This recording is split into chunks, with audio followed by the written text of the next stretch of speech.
Hey hi hello friends, welcome to my channel chill with Harsha. Health మీద concentrate చేద్దాం అనుకుని టీకి అయితే నడుచుకుంటూ వెళ్తాను. ఈలోపు అయితే నాకు మా ఫ్రెండ్కి ఇద్దరికి ఆకలేసింది. సరే అని ఇంకా మొక్కజొన్న కండ ఒకటి తీసేసుకుని కడుపులోకి వేసాం ఫ్రెండ్స్. ఒక్కసారి ఇక్కడ చూడండి ఫ్రెండ్స్. అయ్యో, ఏ ఆంటీని చూడాలో ఏ ఆంటీని చూడకూడదు అర్థం కావట్లేదురా. సరేలే ఇంకా అలా వచ్చేసి టీ తీసుకున్నాం ఫ్రెండ్స్. టీ అయితే జస్ట్ యావరేజ్గా ఉన్నాయి. సరేలే ఇంక ఎలాగోలా తాగాలి కాబట్టి డబ్బులు కట్టమని తాగేసాం ఫ్రెండ్స్. ఏం చేస్తాం, ఇంకేం చేయలేం. మా సీఆర్ చూడండి ఎప్పుడు ఏదో పనిలో ఏదో బిజీ. మా ఫ్రెండ్స్ చూడండి ఎంత ఎక్సైటెడ్ గా ఉన్నారు. ఇవే తగ్గించుకుంటే మంచిది. సరేలే అనేసి ఒకటి చూపించి ఇంకొకటి చూపిపోతే బాగోదని చూపిస్తుంటే వాడు ఫ్రెండ్స్ ఎక్స్ప్రెషన్ అలా పెట్టాడు. ఏంటి ఇప్పుడు అసలు నీకు ఎందుకు ఇవన్నీ ఎందుకు అలా? సరేలే వేరే టీ తాగుదామని వేరే కెఫేకి అయితే వచ్చేసాం ఫ్రెండ్స్. మా ఊళ్ళో అయితే లెమన్ టీ తాగుతున్నారు. వాళ్ళంతా రిచ్ అనమాట, మనం జస్ట్ నార్మల్ టీ తాగుతాం ఫ్రెండ్స్.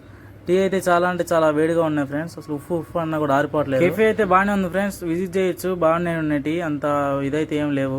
ఎక్కడైతే లేడీస్కి అయితే రిక్రూట్మెంట్ కూడా జరుగుతుందని ఫ్రెండ్స్ ఒకసారి గమనించండి. ఆ నెంబర్కి అయితే కాల్ చేయండి. చిత్ర కాఫీ బార్.